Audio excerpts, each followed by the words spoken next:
Bismillahirrahmanirrahim. Assalamualaikum warahmatullahi wabarakatuh. Innal hamdalillah nahmaduhu wa nasta'inuhu wa nastaghfiruh wa na'udzu billahi min shururi anfusina wa min sayyiati a'malina. May yahdihillahu fala mudilla lahu wa may yudlil fala hadiya lahu. Wa asyhadu an la ilaha illallah wahdahu la syarika lahu wa asyhadu anna Muhammadan abduhu wa rasuluh.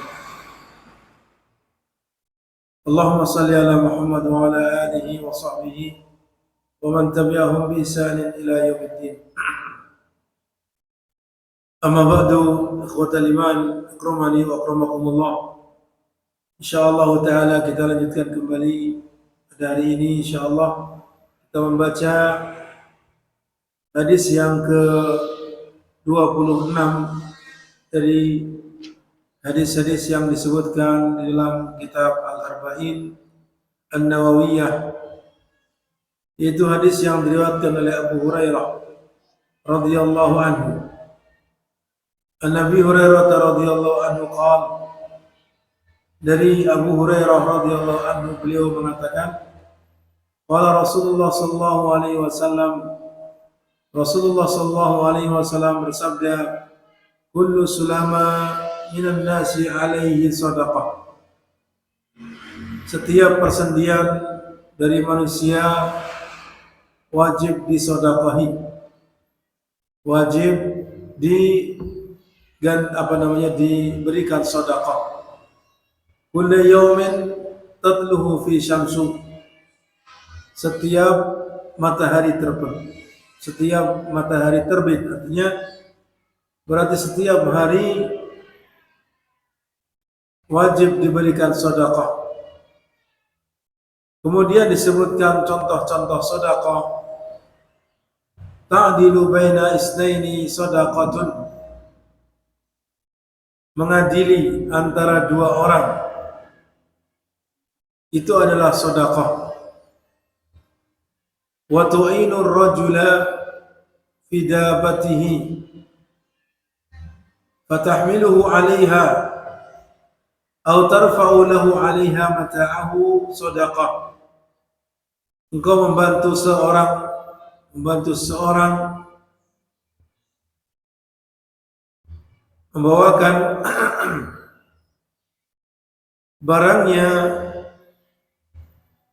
ke atas kendaraannya. Ya, engkau membawakan barang ke kendaraannya. Tu'inur rajul idabatihi fatahmilu 'alaiha. Engkau membawakan kepada barangnya di atasnya. Au tarfa'u lahu 'alaiha mata'ahu, atau engkau mengangkatkan barangnya ke atas kendaraan tersebut, adalah merupakan sedekah. Wal kalimatu thayyibatu, kalimat yang baik adalah sedekah.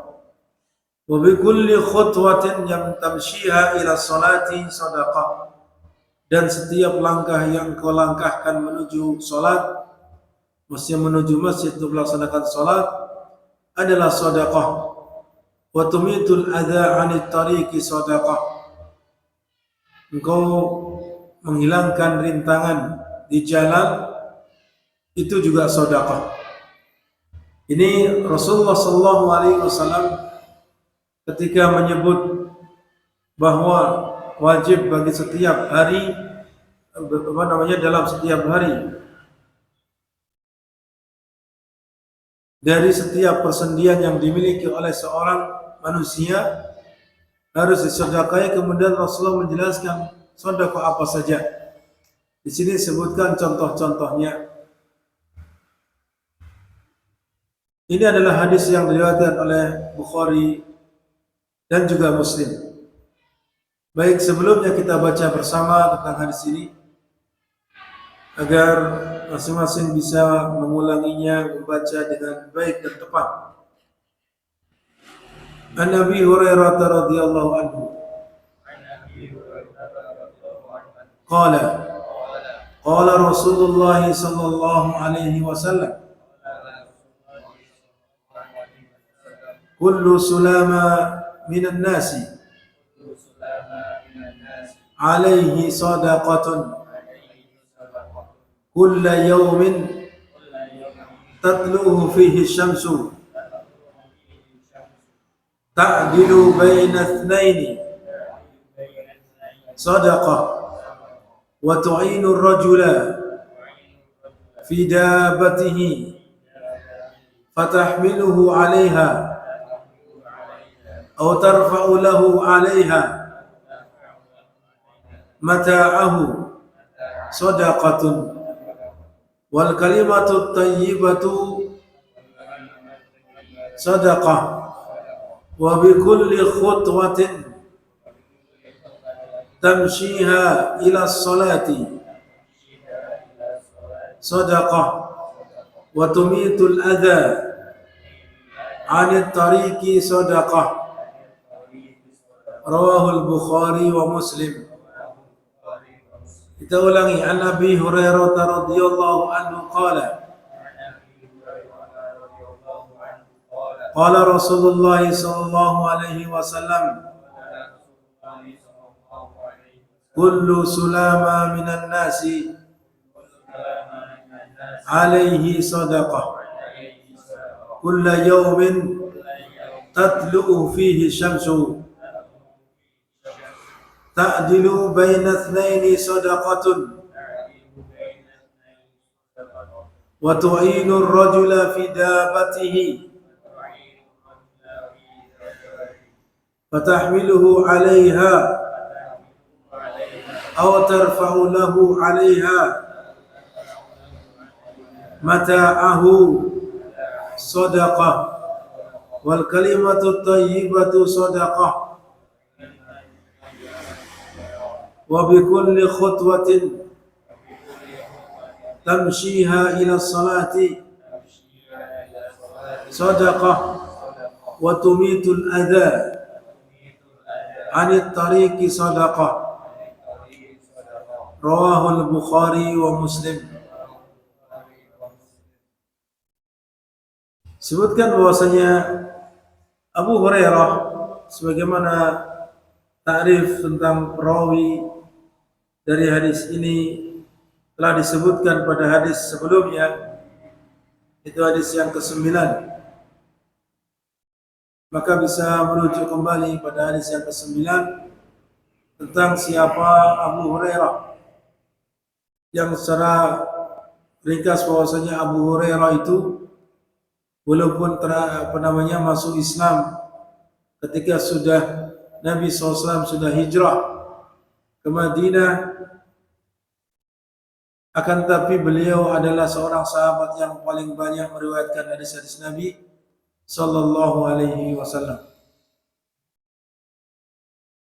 Di mana beliau mengatakan Rasulullah sallallahu alaihi wasallam bersabda, "Kullu sulama minan nasi alaihi sadaqah." Sulama dijelaskan di situ makna kalimat huwa mifsalul insan, yaitu persendian manusia. Ya, as-sulama itu adalah persendian. Ada yang mengatakan tulang. Maknanya sama, tidak berbeda. Maksudnya apa? Setiap tulang antara satu dengan yang lain kan ada persendian. Ya. Setiap tulang itu memiliki persendian yang bersambung kepada tulang yang lain, yang dia dipisah oleh atau disambung oleh apa? Persendian tersebut. Tentunya dari persendian satu dan persendian yang lain itu berbeda-beda bentuknya, berbeda-beda kekuatannya. Demikian pula hal ini menunjukkan tentang kesempurnaan Allah Azza wa Jalla. Tidaklah tulang lengan seperti tulang lengan dengan apa? Hasta. Tidaklah pula antara tulang kaki dengan tulang tangan sama. yang masing-masing tentunya memiliki persendian dan keistimewaan sendiri-sendiri. Oleh karena itu, karena begitu besarnya nikmat Allah Subhanahu wa taala kepada kita yang terkadang manusia lupa atau tidak bersyukur kepadanya. Di sini Rasulullah sallallahu alaihi wasallam melalui hadis ini menjelaskan kepada kita bahwa setiap persendian tersebut itu harus disodaqahi. Yang mana di dalam hadis Sahih Muslim disebutkan bahwasanya persendian yang ada pada manusia itu jumlahnya 360 persendian. Ya, demikianlah yang datang di dalam hadis Muslim. Dan menurut penelitian dokter bahwasanya itu sama. Bahwasanya apa? Apa yang disebutkan dalam hadis Nabi SAW adalah tidak berbeda dengan apa yang disampaikan oleh para ahli kedokteran, medis. Ini menunjukkan bahwasanya risalah Nabi SAW adalah benar, hak. Nabi bukan siapa-siapa kecuali adalah Nabi diangkat oleh Allah sebagai Rasul. Sehingga perkara yang gaib seperti itu artinya yang tidak bisa dilihat, kecuali harus melakukan penelitian satu persatu. Allah kabarkan kepadanya melalui wahyu bahwa jumlahnya 360. Maka sekali lagi bahwa ini adalah menunjukkan apa yang diwahyukan kepada Nabi adalah hak. Kemudian dikatakan bahwasanya setiap persendian dari manusia, berarti manusia di sini keseluruhan, ya, baik itu laki-laki ataupun perempuan, muslim atau kafir, itu disebutkan alaihi shadaqah. Syekh Utsaimin rahimahullah menjelaskan kalimat alaihi menunjukkan wajib. Kalimat alaihi itu alaihi shadaqah itu adalah bentuk yang menunjukkan kewajiban. Seperti alaikum bisunnati wa sunnatil khulafa'ir rasyidin.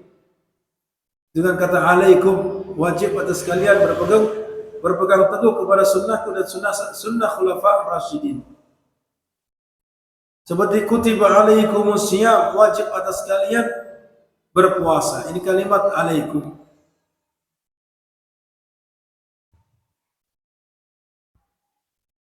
Sehingga dalam hal ini, apakah berarti setiap orang itu wajib melaksanakan sedekah-sedekah dalam rangka memenuhi kebutuhan setiap persendian tersebut? Maka dengan zahir hadis tersebut, maka kan jawabannya iya. Bahwa setiap manusia diwajibkan untuk itu. Oleh karena itu Rasulullah kemudian mencontohkan tentang berbagai macam sedekah yang bisa memenuhi hal itu.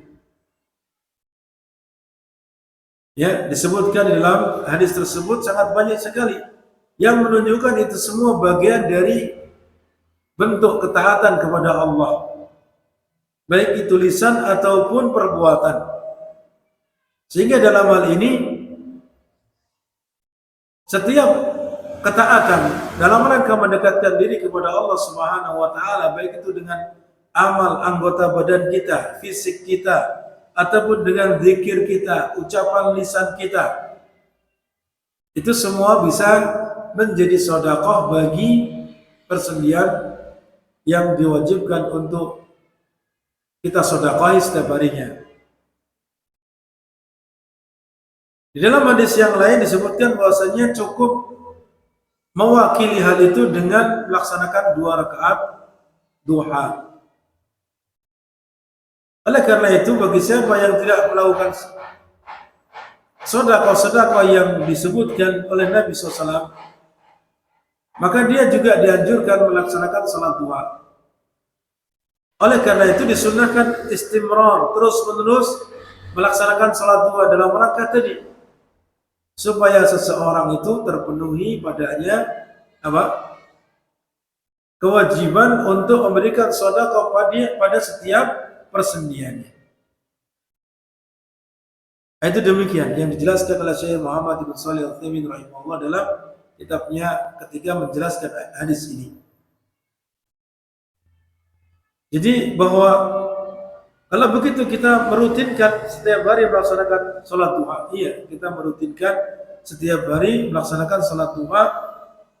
Di antara faedahnya, keutamaannya adalah tadi bahwa itu sebagai ganti daripada sedekah-sedekah yang merupakan kewajiban untuk ditunaikan atas persendian yang Allah berikan kepada kita.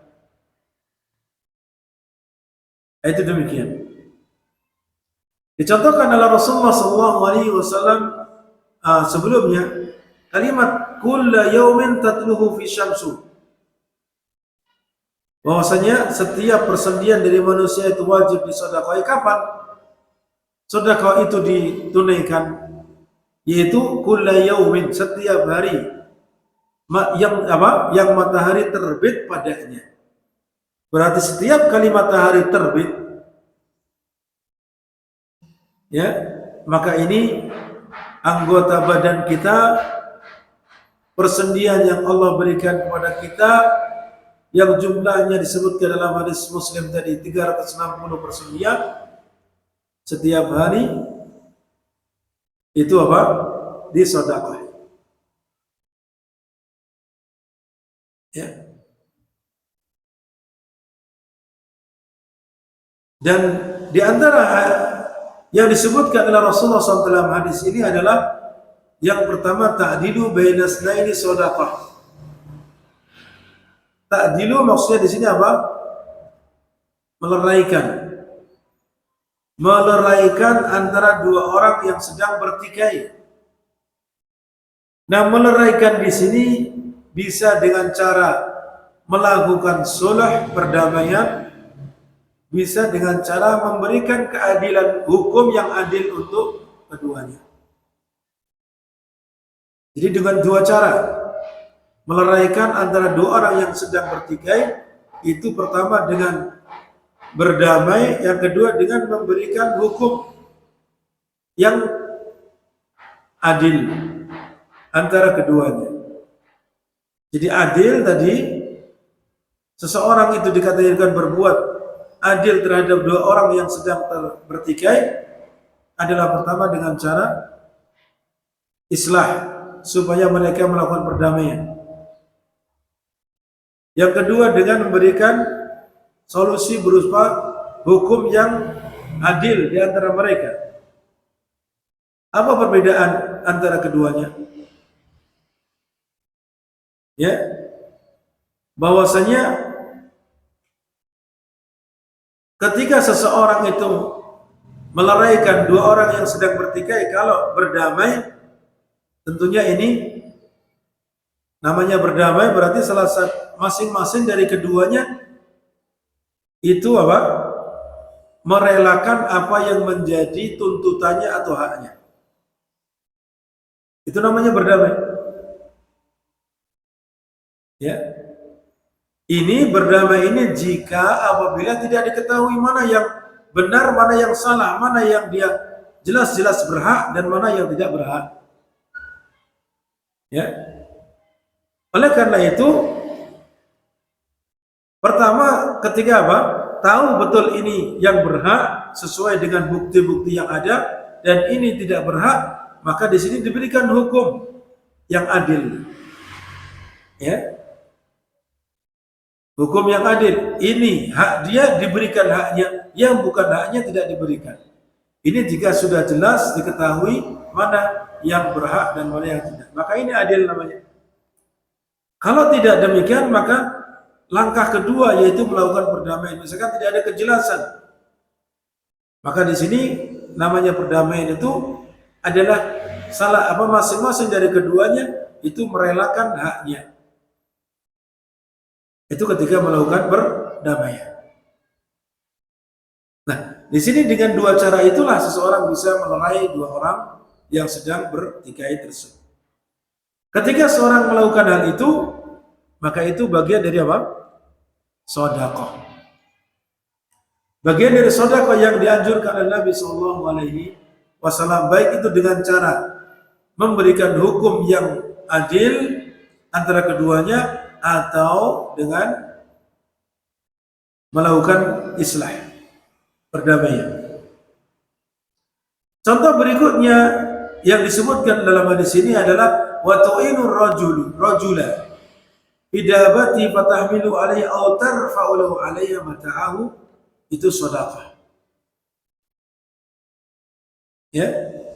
Jadi membantu seseorang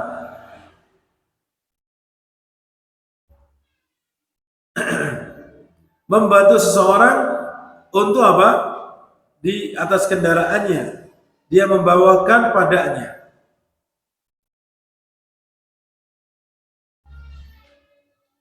Maksudnya bagaimana?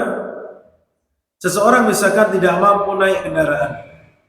Dia tidak mampu naik, mungkin kendaraan bentuknya onta, bentuknya kalau sekarang mungkin ya mobil, motor.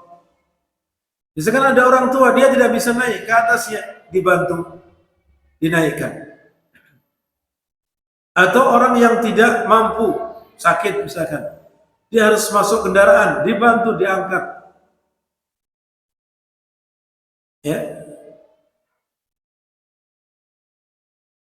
Ini adalah bagian dari sedekah. Itu lafaz pertama yang apa tadi katakan wa tu'inur rajula fi dabati fatahmiluhu 'alaiha. Maksudnya engkau menaikkan di atasnya supaya dia bisa dibawa oleh kendaraan tersebut. Atau yang kedua, au tarfa'u lahu 'alaiha mata'ahu. Atau engkau mengangkatkan barang miliknya di atas kendaraan tadi. Maka ini keduanya sedekah. Baik membawa mengangkat orang tersebut, membantu menaikkan ke atas kendaraan, atau mengangkatkan barangnya di atas kendaraan. Itu dua-duanya sedekah. Ini pekerjaan yang dianggap remeh atau ringan, tapi itu sesuatu yang dapat bernilai sedekah, sehingga akan dapat memenuhi apa yang dituntut setiap harinya. Kita diwajibkan, diharuskan untuk bersedekahi persendian kita. Kemudian ini adalah perbuatan-perbuatan menggunakan fisik kita, pikiran kita. Tadi meleraikan orang berarti dengan apa? Baik itu dengan pikiran, tenaga kita, dan seterusnya. Kemudian yang kedua, dengan tenaga kita membantu tadi membawakan barang atau membantu dia naik kendaraan. Yang ketiga disebutkan di sini wal kalimatut thayyibah. Kalimat-kalimat yang baik adalah sedekah. Kalimat-kalimat thayyibah di sini baik itu yang hubungannya dengan hak Allah seperti tasbih, takbir, tahmid, tahlil, baca Al-Quran, al-amru bil ma'ruf, ya, wan nahyi 'anil munkar, sebagaimana hadis yang lalu. Wa kalimat-kalimat tadi tahmid, takbir, ya tasbih, tahlil, kemudian mengajak orang lain untuk berbuat baik, ini kan menggunakan lisan. Mencegah orang lain dari perbuatan mungkar, itu juga sedekah.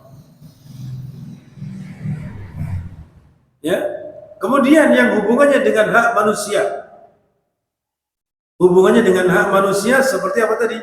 Al-amru bil ma'ruf wan nahyi 'anil munkar, berakhlak mulia, tutur kata yang baik, berkata yang menyebabkan orang lain gembira. Itu bagian dari apa? Kalimat thayyibah. Kalimat thayyibah.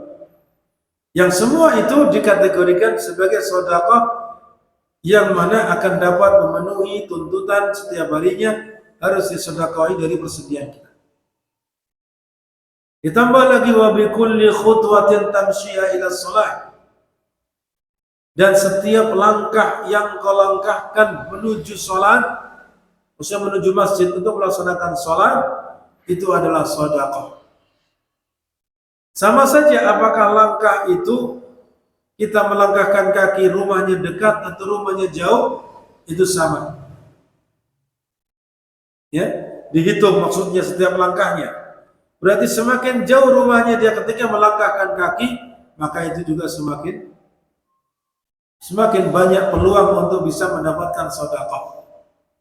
Nah, berarti kalau kita setiap hari melangkahkan kaki kita ke masjid, misalkan dari rumah, katakanlah mungkin ada jarak 100 meter. 100 meter berapa kali langkah? Ya. Mungkin satu langkah 1 meter, kan tidak mungkin. Satu langkah setengah meter. Berarti 1 meter kurang lebih 2 langkah. Itu katakanlah jangka yang lumayan panjang. Ya. Katakanlah 1 meter sama 100 meter dari masjid ke rumah. Berarti dikali 2, setiap 1 meternya 2 langkah. Berarti sudah 200. Nah, setiap hari misalkan 5 kali sholat, 5 kali sholat berapa? 1000, ya kan? 1000 langkah sudah dia lakukan. Nah, ini sudah terpenuhi. Sudah terpenuhi. Nah, ini diantara bentuk kebaikan. Karena tadi hanya 350 saja. Berarti 3 kali melaksanakan sholat berjamaah, itu sudah terpenuhi. Atau 2 kali saja. 2 kali sudah 400. Kalau itu jaraknya 100 meter. Kalau jaraknya 200 meter, lebih banyak lagi. Nah ini. Maka ini diantara bentuk-bentuk kemudahan di mana setiap apa yang kita lakukan berupa ibadah, termasuk di dalamnya melangkahkan kaki kita ke masjid untuk melaksanakan sholat, itu bagian dari sedekah, bahkan dihitung setiap langkahnya. Ya, bi kulli khutwatin taqtuha aw tamshiha ila shalah sedekah. Kemudian yang terakhir dicontohkan di sini wa tumitul adha 'anit thariq. Tumitul adha 'anit thariq. Tadi kaitannya dengan melangkahkan kaki. Apakah kemudian kita boleh kalau kita rumahnya mungkin 10 meter saja dari masjid? Wah, ini supaya langkahnya banyak kan, setiap kali langkah itu satu kali sedekah. Berarti langkah kita dipendekkan. Boleh?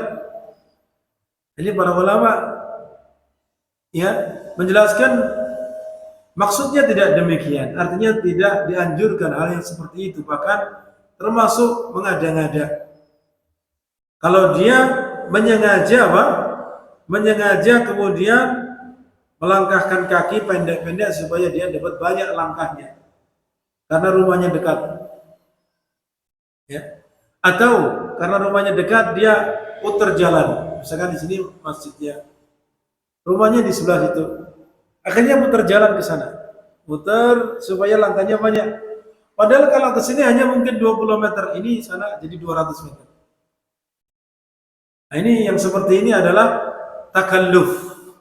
Artinya dia apa? Membebani diri yang tidak dianjurkan di dalam syariat. Bahkan bisa jadi dia terjatuh pada perkara yang bid'ah nanti. Dikhawatirkan demikian. Maka sewajarnya saja seberapa langkah dia melangkahkan kakinya ke masjid, jauh atau pendek. Maka jika dia ditakdirkan oleh Allah Subhanahu wa taala rumahnya dekat dengan masjid, alhamdulillah dia bisa lebih dekat kepada masjid, lebih akan ya mudah sering ke masjid. Kalau orang yang jauh dari masjid terkadang terbebani jauh, akhirnya dia pakai kendaraan dan seterusnya. Saya tidak tahu secara pasti bagaimana Allah menghitung ketika langkah dengan kendaraan. Ini para ulama, saya belum mendapati penjelasan apakah setiap roda putaran itu dihitung satu langkah atau pengeluaran apa namanya dengan uangnya berupa beli bensin itu terhitung. Itu Allahu a'lam bishawab. Ya.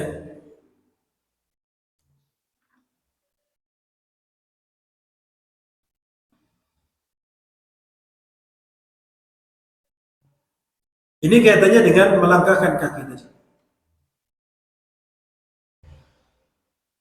Kemudian yang terakhir yang dicontohkan oleh Nabi SAW di antara bentuk amalan yang dapat bernilai sedekah adalah menyingkirkan rintangan dari jalan. Menyingkirkan rintangan dari apa? Jalan. Yaitu apa saja bentuknya rintangan itu. Baik itu kayu, atau duri, atau batu, atau apa saja yang dapat menjadikan orang tergelincir atau terhalangi ketika melewati jalan tersebut. Maka ini adalah di antara bentuk contoh-contoh amalan-amalan yang menjadi sedekah. Nah, kemudian dijelaskan di dalam hadis yang lain bahwasanya sedekah-sedekah tadi bisa diwakili dengan melaksanakan salat 2 rakaat, salat duha. Demikian. Kemudian di antara faidah ikhwatal iman akramani wa akramakumullah yang disebutkan di sini adalah yang pertama, kullu insanin alaihi sadaqah fi kulli yawmin ala adadi mafasidihi istihbaban. Ya. Mu'alif di sini menjelaskan di antara faedah yang pertama, setiap orang itu dia harus memberikan sedekah setiap harinya sejumlah mafasilihi, sejumlah apa? Persendiannya. Beliau mengatakan istihbaban. Istihbaban itu dianjurkan, disunnahkan. Akan tapi tadi penjelasan Syekh Utsaimin rahimahullah bahwasanya kalimat alaihi shadaqatun itu menunjukkan lil wujub. Apa sisi pendalilannya? Bahwasanya setiap hari manusia itu selamat dalam keadaan sehat. Oleh karena itu dia harus bersyukur kepada Allah Subhanahu wa taala. Sehat di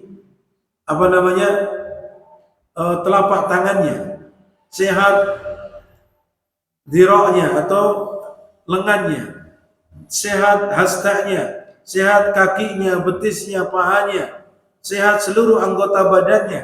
Ini semuanya nikmat Allah Subhanahu wa taala yang wajib disyukuri. Ya, yang wajib disyukuri. Maka hal ini menunjukkan bahwasanya sedekah tadi kata beliau itu bagian dari kewajiban, keharusan. Ya.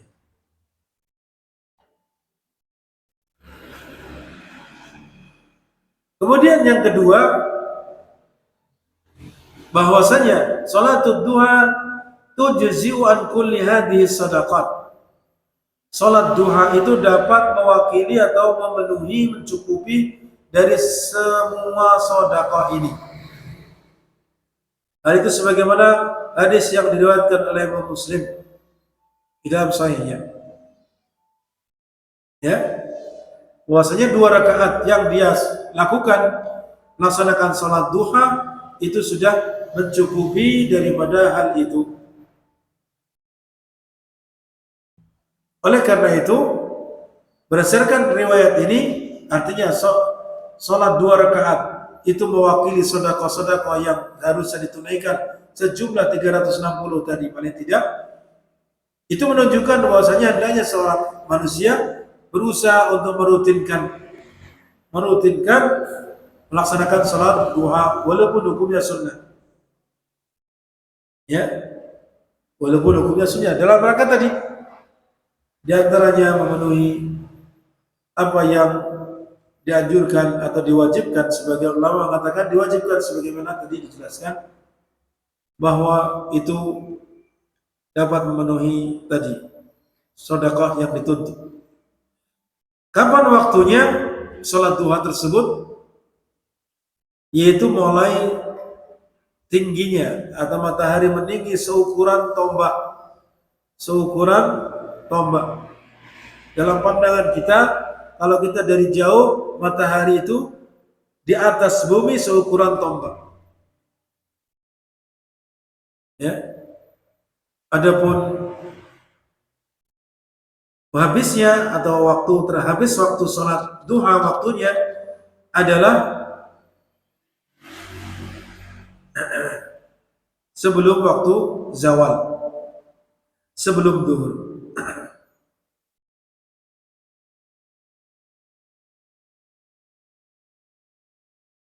Kalau dari sisi waktu diperkirakan adalah setelah terbitnya matahari, setelah waktu syuruk, maka itu diperkirakan disebutkan di sini kurang lebih thulutsu sa'ah. Thulutsu sa'ah itu sepertiga jam.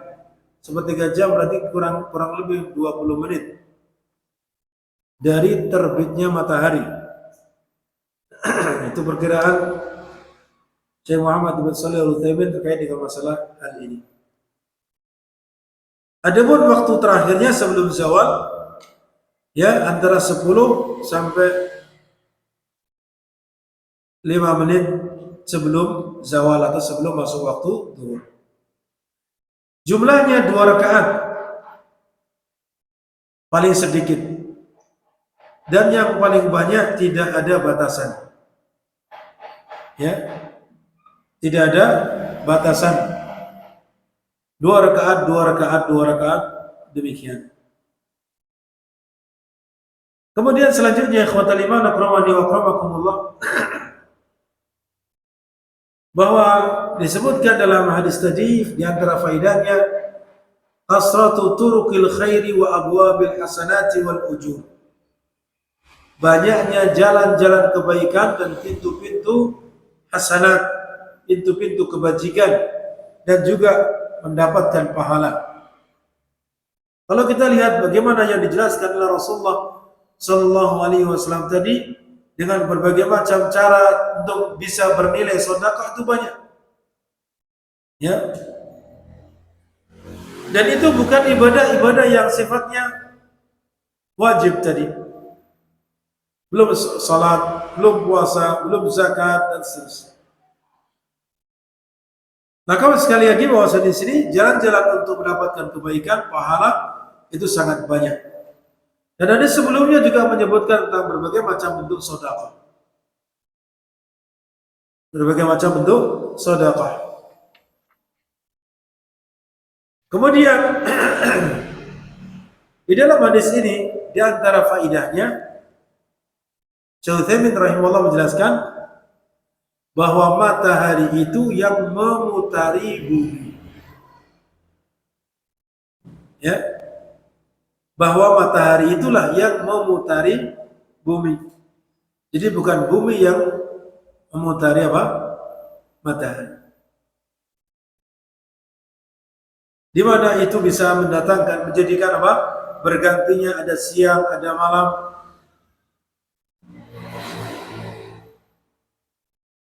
Dengan berbagai macam dalil yang beliau sebutkan, baik dari ayat ini, dari hadis ini, yaitu mengatakan tatlu fi syamsu, tatlu fihi asy-syamsu. Lafaz ini sangat jelas sekali bahwasanya yang nampak, yang terbit, yang muncul, yang bergerak itu adalah matahari. Berarti sini bahwasanya apa? Matahari itulah yang kemudian yang mengitari bumi. Dan beliau menyebutkan dari dalilnya dari Al-Quran seperti dalam surat Al-Kahfi ayat 17, ya, yang mana disebutkan wa tara syamsa idza tala'at tazawaru an kahfihim datal yamin wa idza gharabat taqriduhum datal shimal. Ya, engkau akan melihat matahari apabila dia terbit, tazawaru an kahfihim, ya, datal yamin wa idza gharabat taqriduhum datal shimal. Ini beliau mengatakan ada empat perbuatan yang disandarkan kepada matahari. Berarti matahari ini, ya, melakukan gerakan-gerakan 4 perbuatan tersebut. Pertama terbit, ya. Kemudian disebutkan pula dalam surat Shad ayat 32. Itu di antara dalil. Dan masih banyak lagi dalil-dalil ditambahkan dari sunnah yang mana beliau menguatkan atau beliau berpendapat bahwasanya matahari mengitari bumi. Jadi bukan bumi yang memutari apa? Matahari. Allahu a'lam bishawab. Dan ini menurutnya adalah dalil-dalil nakli, dalil-dalil dari Al-Quran dan Sunnah yang menunjukkan itu sangat kuat.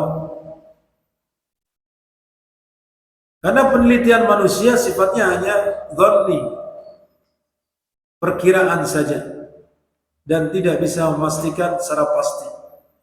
Sehingga dalil-dalil nakli maka lebih diutamakan daripada dalil-dalil yang sifatnya penelitian manusia yang juga belum pasti. Allahu a'lam bishawab. Kemudian yang berikutnya, keutamaan melerai atau mengadili dua orang yang sedang bertikai. Dalam hal ini juga dicontohkan di antara bentuk ketika seorang itu bertikai, terjadi persengketaan adalah ketika terjadi antara suami istri. Misalkan disebutkan dalam ayat Allah Subhanahu wa taala dalam surat An-Nisa ayat 128, wa in imra'atun khafat min ba'liha nusuzan aw iradan fala junaha 'alaihima ay yusliha bainahuma sulha wa sulhu khair wa uqdiratil anfusus syuh.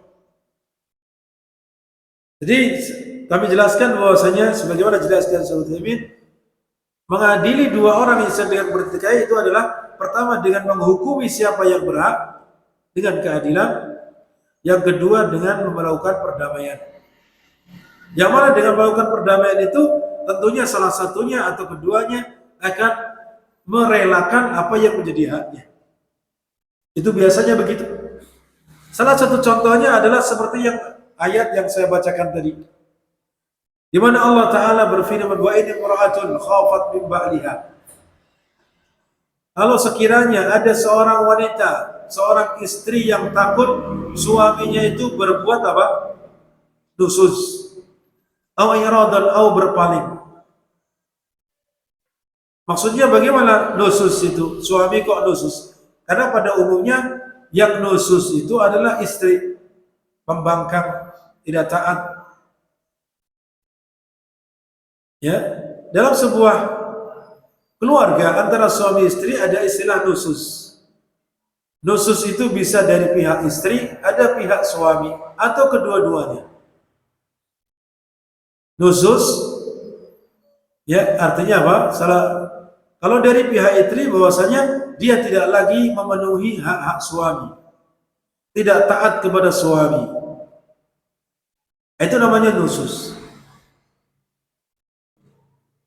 dari pihak istri. Oleh karena itu ketika terjadi pada istri dia membangkang, tidak taat kepada suaminya, maka dalam ini syariat memberikan solusi berupa pertama diingatkan dengan lisan. Ya, diingatkan dengan lisan. Berulang kali sampaikan kepadanya. Terkadang suami itu tidak terus terang. Mungkin dia, karena ada beberapa yang pernah bertanya, ternyata dia tidak mau menyampaikan apa sih keinginannya kepada istrinya, sehingga istrinya tidak paham. Apalagi kalau dia latar belakangnya tidak mengerti ilmu syar'i. Oleh karena itu, seorang suami memahamkan kepada istrinya bahwa saya ingin saya demikian. Supaya apa? Istrinya tidak menyelisihi dalam hal itu. Sehingga dia memahami apa yang diinginkan oleh suaminya. Ketika berulang kali maka diingatkan lagi. Ini dengan lisan. Kalau ternyata sudah betul membangkangnya, berlebihan, tidak lagi bisa diingatkan dengan lisan, maka yang kedua adalah dengan dipisah ranjang. Ya, artinya apa? Dia tidur tidak bersama Mungkin istrinya tidur di ranjang, dia di bawah atau dia di luar. Ini namanya dihajar, diberikan peringatan kepadanya dengan itu. Kalau tidak mampu juga, artinya sudah berulang kali ternyata justru suaminya yang tidak tahan, maka dalam hal ini mengambil langkah yang ketiga, yaitu dengan memukulnya. Yang tentunya ini dengan cara yang baik.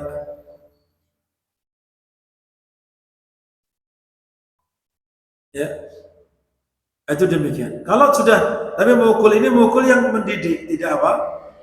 Tidak melukai, tidak menjadikan dia mawar atau babak belur dan seterusnya. Sifatnya apa? Demikian. Itu kalau nusus dari pihak istri.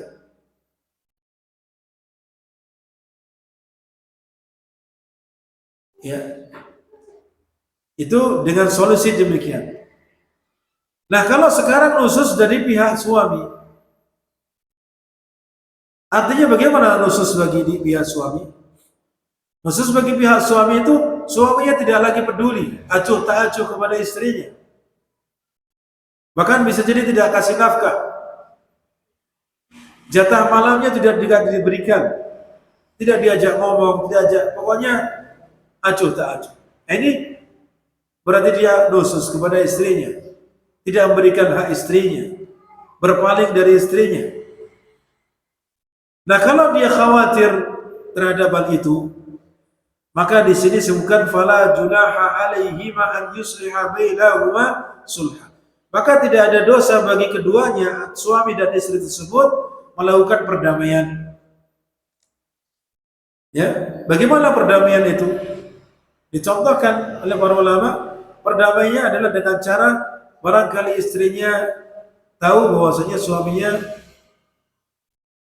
mungkin punya istri lebih dari satu, dia rela, sudahlah, saya minta nafkah separuh saja, tidak apa-apa. Nah, ini bagian dari apa? Supaya dia tetap statusnya menjadi istrinya, ya. Kemudian suaminya tidak kemudian marah-marah atau acuh tak acuh kepadanya. Maka di antara bentuk perdamaiannya begitu dia merelakan haknya. Itu salah satu contoh. Entah itu sebagiannya atau keseluruhan. Atau misalkan yang kedua, karena dia merasa barangkali sudah tua, dia punya istri yang lebih muda. Ya, dia dibiarkan acuh tak acuh daripada suaminya bermaksiat kepada Allah, maka dia melakukan perdamaian. Sudahlah, hak saya berikan. Ya, tapi tentunya tidak setiap malam. Dan mungkin memberikan haknya kepada istri yang lain. Dia merelakan tidak mengambil haknya. Ini diantara cara berdamai. Di antara cara berdamai. Wasulhu khair, dan suluh perdamaian itu adalah lebih baik. Wasulhu khair wal adlu bainal khasmaini fil hukmi wajib. Kemudian melakukan keadilan antara dua orang yang bertikai, bersengketa, itu adalah merupakan kewajiban. Nah, ini diantara contoh melakukan mengadili antara dua orang yang bertikai yang disebutkan dalam Al-Quran.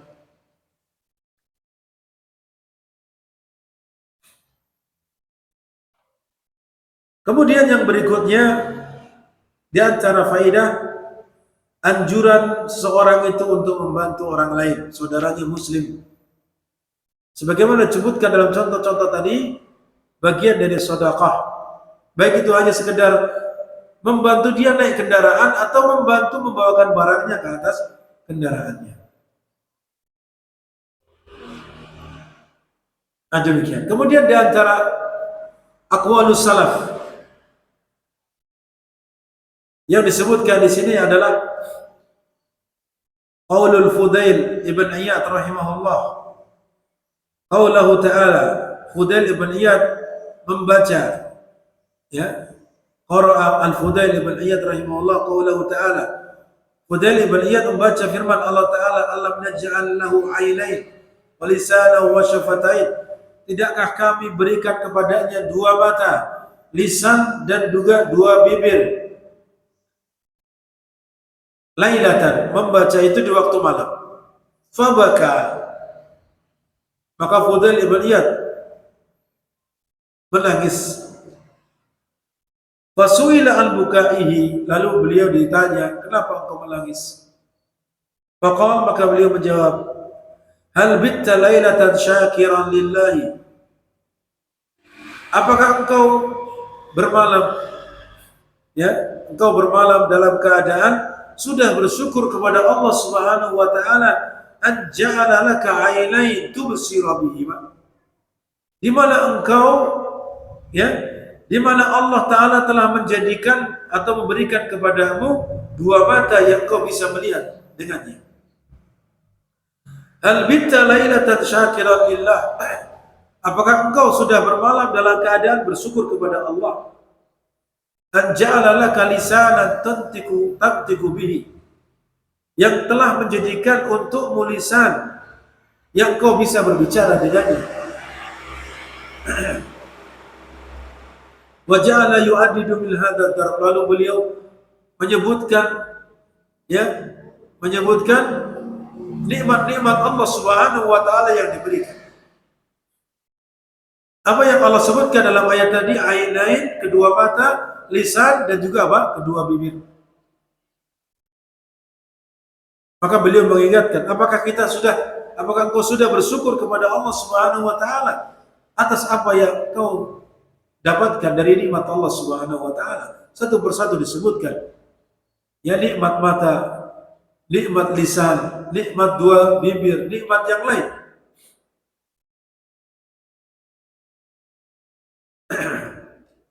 Kan tapi terkadang manusia lupa dari hal itu.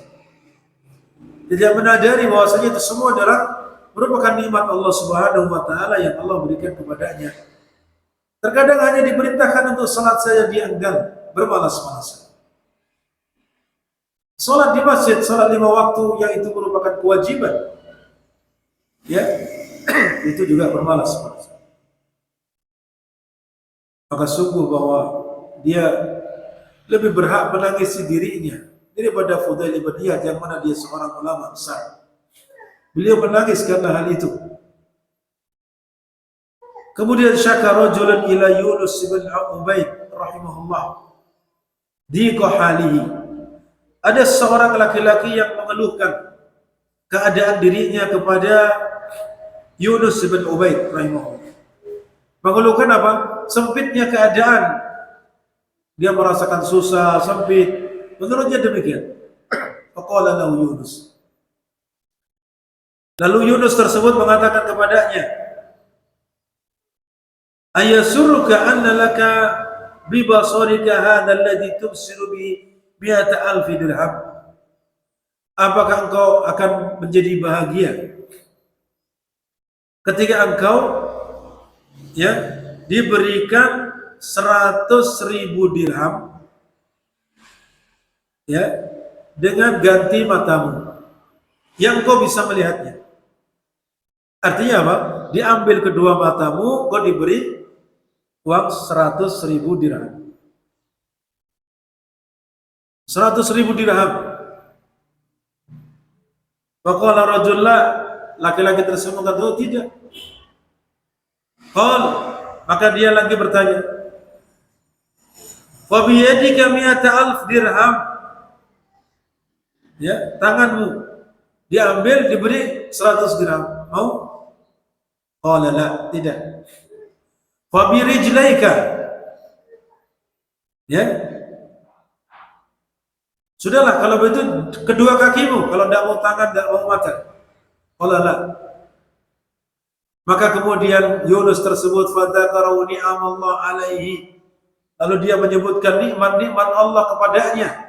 Orang yang mengeluhkan keadaannya sempit, susah, dan seterusnya.